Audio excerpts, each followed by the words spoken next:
initially nearly imperceptible. We have been married for several years and, like other, as a marriage, we experienced both challenges and triumphs. This was apart from what Sandy, my wife, had experienced. They had become estranged in a manner I could not fully understand. Define the evolution of our interactions. Unilateral, and the mirth that previously, the essence that formerly permeated our home had dissipated, supplanted by an unnerving hush. Initially, I choked it. We had endured significant stress.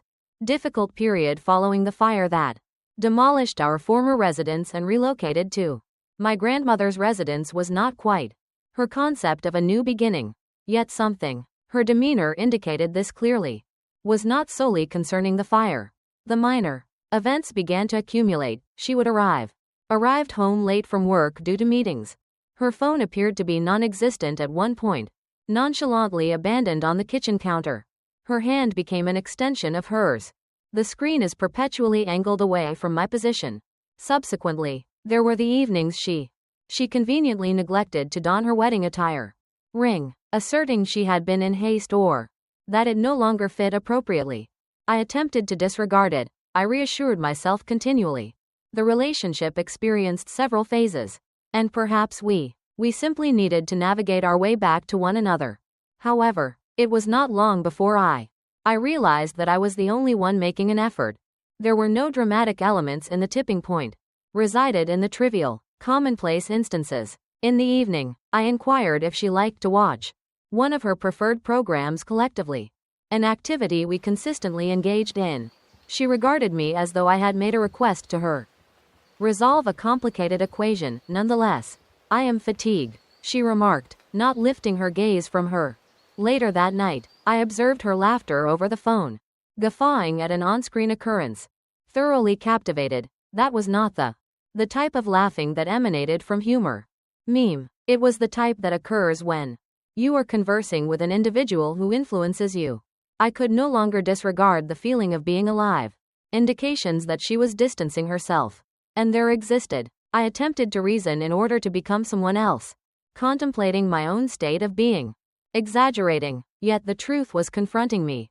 In response to the subtle provocations, abrupt alteration in her attire and the total absence of intimacy in all aspects indicated the same conclusion. She wasn't merely fatigued by her role as my wife, she was either already involved with another individual or I was earnestly contemplating it. Seeing my necessity to initiate the process, how should one proceed? Are you being unfaithful to me? We should not discuss that lightly. During dinner, I remained patient and attentive. She started noticing patterns in her behavior. Suddenly recalled she had commitments or how her tone would alter at the mention of specific names. Arose in discussion. She was not merely, she was already distant and had departed. At a minimum, it resembled an emotional existence.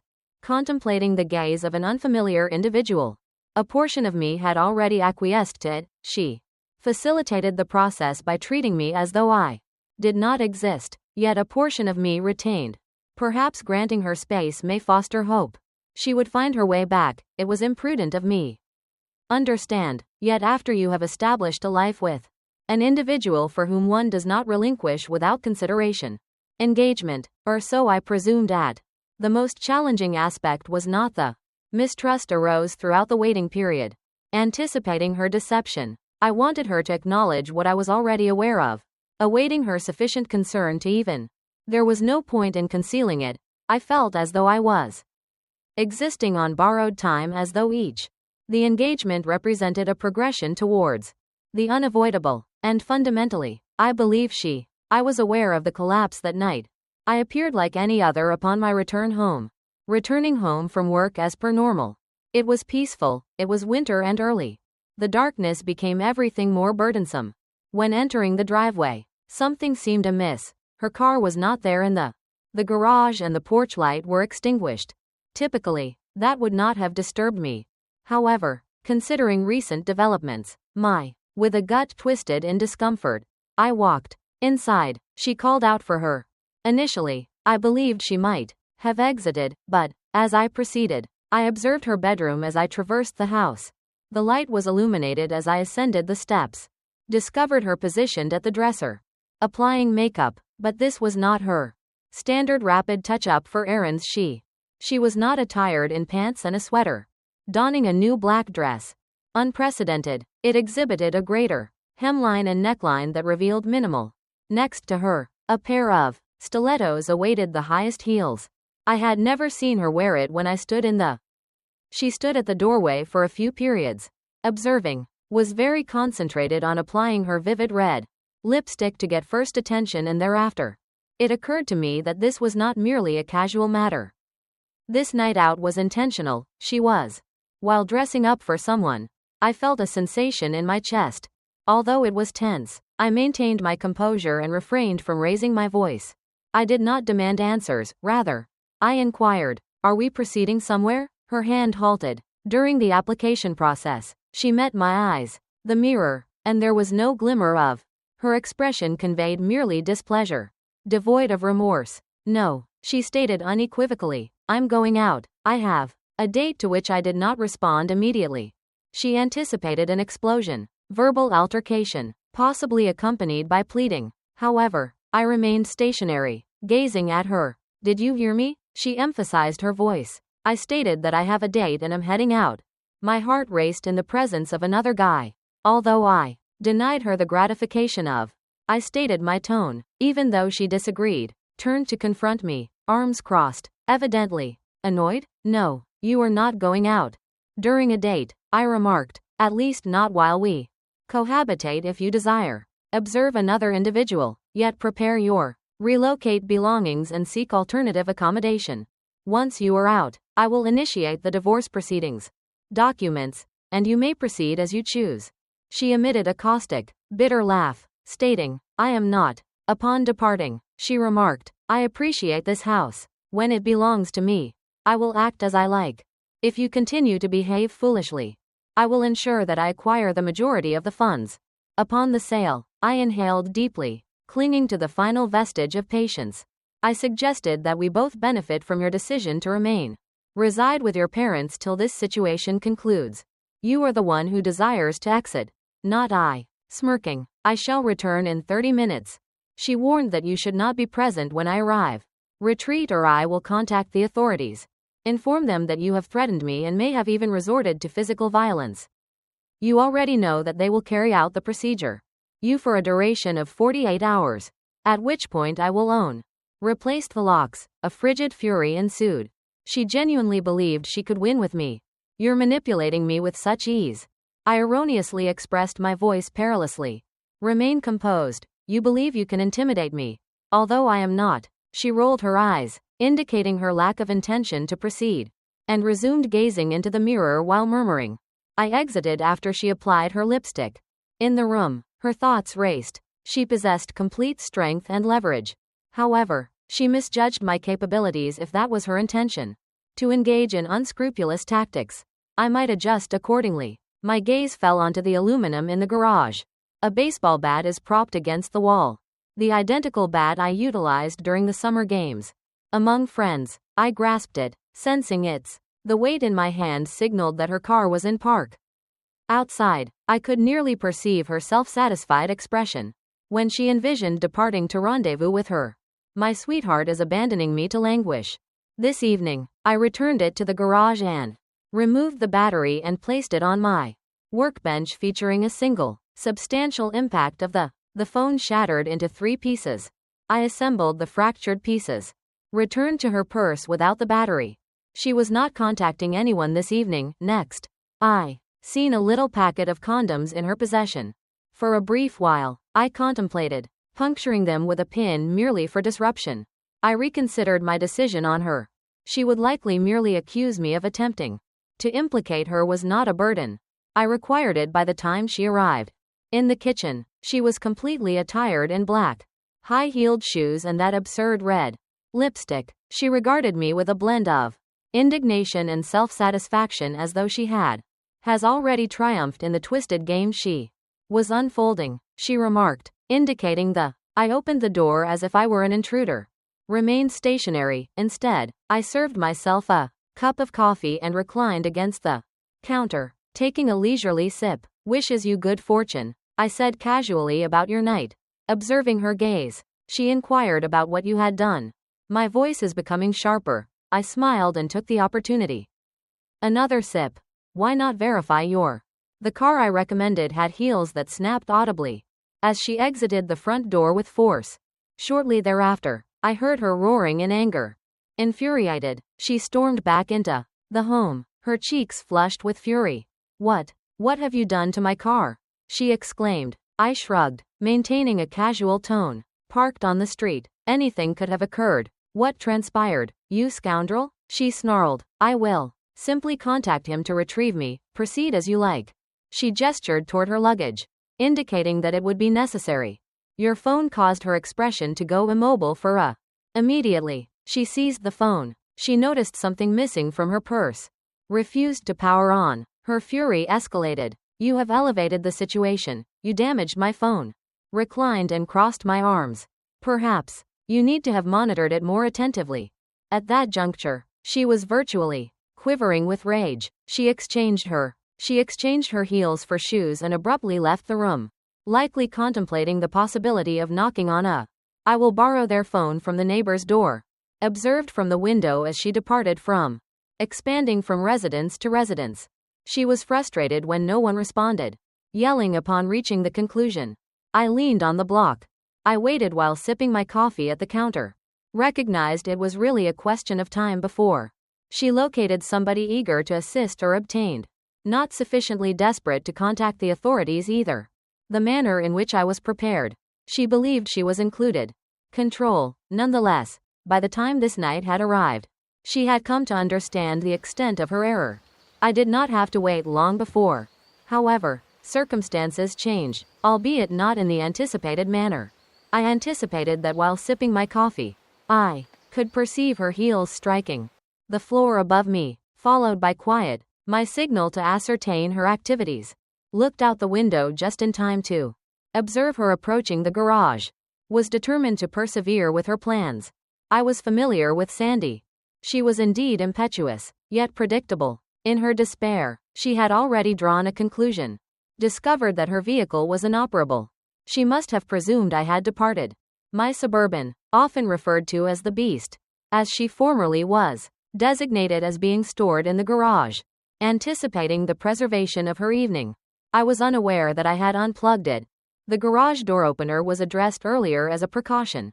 She attempted something precisely akin to this. Silently trailed and observed through the lateral entrance as she ascended into the driver's seat of the Beast. The engine erupted with a profound guttural sound that reverberated throughout the garage for a brief moment, I contemplated halting her. However, I resolved to let her make her own decisions. She activated the garage door button. When nothing happened, she tried again. Frustration re-emerged on her face. Confront yet failed to pause for contemplation. She performed the most quintessentially Sandy action conceivable. She accelerated, and the Beast surged ahead, colliding with the garage door with a metallic screech that induced goosebumps. My spine. The force of 454 horsepower. The engine exceeded the capacity of the previous door. Auditory manifestation of metal rupture and fracturing would permeate the atmosphere as the Beast erupted, emerging from the garage, dragging what remained adjacent to the door along with it. So that was not the most unfavorable aspect. Parked directly located behind the garage. Likely, the most unfavorable location was a police station. 2 officers had just arrived on the cruiser. Subsequent to Sai's prior threats to contact the police vehicle collided with the front of the Beast. The cruiser with such intensity that it reversed the automobile many feet, resulting in the front end collapsed like an accordion. One of the officers had recently opened the driver's side door at the time of the collision. The door slammed back fiercely, displacing him and propelling his partner, a redhead, to the ground. I recalled from high school was already in motion, pulling Sandy out of. The Beast seized her by the hair before she could even comprehend what had just transpired. The red-haired officer on the ground. Her voice reverberated over the neighborhood. Heard Sandy shout something disjointed, thrashing as she was pulled. She did not resist as she fell to the pavement, wept profusely and uttered expletives as the police restrained her with handcuffs while I hurried to assess the cop who His nose had been struck and was evidently fractured, and blood cascaded down his cheeks. Nonetheless, I instructed him to remain still while conscious, supporting his head to stabilize his neck. Reliable assistance is forthcoming within the next 20. The minutes were a tumultuous swirl of disorder among neighbors. Emerged from behind the curtains, audacious enough to venture outside and stare. Ambulances arrived with lights blazing. A greater number of police vehicles occupied the street. Responded to inquiries while maintaining vigilance. Regarding Sandy, who occupied the rear of another cruiser, restrained and lamenting. Juvenile apprehended for theft by the time the dust settled, Sandy was on her path to the hospital with a wounded ego, cervical rigidity due to the airbag, and an increasing enumeration of offenses related to reckless endangerment, property damage, and assaulting a police officer accompanied by a vehicle, among others. I observed from the driveway the debris of the beast being transported. I should have been furious, but I was not. I genuinely felt a sense of relief. Was not solely concerned with the vehicle or the disarray. She had constructed it from the garage. It was ultimately possessing irrefutable evidence. Sandy was her own worst adversary. All her threats, manipulation, and her arrogance had finally reached a critical point, both literally and figuratively. It is the first occasion in months that I felt capable. She glared at him with her arms folded, as though I had personally betrayed her. It was paradoxical given the conditions you are imposing upon me. She ultimately reached her breaking point. That is not acceptable. My lawyer responded with complete assurance. We are prepared to allow you to retain one of the bedroom sets inspired by nostalgia. Nearly perceived the grating of her teeth. She exited the room in a fit of anger, departing from her attorney to engage in negotiations. Ultimately, she retained her possession, acquire a segment of the funds she possessed. Reclusive and a little more. Her attorney, Lair, recognized her disadvantageous position and persuaded her to reach a settlement prior. Conditions deteriorated. The judge did not intervene. During the finalization of the divorce, he praised me for my proactivity in safeguarding my valuables in a courteous manner, asserting that Sandy had been outwitted. With each round, by the time the gavel struck, I was unencumbered, and she was allowed to manage the legal entanglement she had generated by colliding the beast with a police vehicle. For me, it was never about retribution. It was about Sandy had attempted self-preservation, manipulate, threaten, and bully her way into appropriating everything except her. She underestimated me. She believed I would merely concede and allow her to prevail instead. I engaged in a protracted strategy, and when it was, I departed with my dignity intact, unscathed after the debris settled and the ink has dried on the divorce papers. At last, I experienced a moment of respite. Initially weird, as though I were entering another individual's existence. For years have shaped my habits and my thoughts. My enjoyment was centered on Sandy. She is no longer in our marriage. The house was tranquil, yet not desolate. Far more tranquil. I could ultimately concentrate on my personal aspirations, rather than perpetually going eggshells surrounding her. I devoted the initial several months were dedicated to restoring my life, renovating the residence and re-establishing connections, reconnecting with old acquaintances and rediscovering past hobbies overlooked for years. It was not concerning. I diverted my attention in order to assert ownership. My former self prior to the disintegration. One of the initial actions I undertook was to commence visiting the shooting range once more. Has consistently been an activity I have appreciated, yet throughout the final years of my marriage, I had not allocated time for it on one of. During those excursions, I encountered Sergeant Sweetie, the identical cop who apprehended Sandy. She was present at the garage incident, attired in trousers and a casual tee, a stark divergence from the standardized, pragmatic I had previously encountered the persona before our conversation. After some time, I discovered that she was. Her divorce had been tumultuous, albeit not as hectic as my own. One event precipitated another, and I extended an invitation for a date. To my astonishment, she initially agreed. The date was an occasion I attended. My finest outfit may seem excessive, however. She appeared to value the effort. She explicitly indicated from the outset that she was not interested in gaming or theater. In all honesty, I was not either. 9 months later we entered into matrimony, and I can sincerely affirm that it is. This has been the most joyous period of my existence. She is not merely my wife, she is my partner. In every conceivable manner, we have constructed a coexistence founded on reciprocal respect and trust, two entities that had been absent for an extended period in my prior. Regarding Sandy's marriage, I have heard fragments of information, articles concerning her via shared connections. She was married twice to acquaintances. Based on my understanding, her second spouse appears to be effectively restraining her. I suppose I harbor no resentment towards him. No longer directed towards her, it required some time for me to arrive at that location. However, I recognized that clinging to resentment would merely confine me. In the present, my existence is uncomplicated and satisfying. My wife and me recently commemorated our 25th wedding anniversary with a European river tour, a journey we had always envisioned our children as adults and thriving, of which I could not be more proud. Last week, we transferred the ancestral residence of grandmother to our daughter. As a wedding gift, it felt appropriate, akin to completeness, the moment that the house had been a circle, seeing great suffering and transformation. However, she is now commencing a new phase. Occasionally, I reflect on those moments, tumultuous days with Sandy devoid of remorse. However, I am grateful for the extensive knowledge they imparted to me concerning my identity and my competencies. Managing life does not always proceed as anticipated. One plans, although at times it is the unforeseen diversions that direct you precisely the location where you are intended to be in position. I would not alter anything. My beloved listeners, kindly share your opinions. The comments box below is not to be utilized. Neglect to like, share, and subscribe.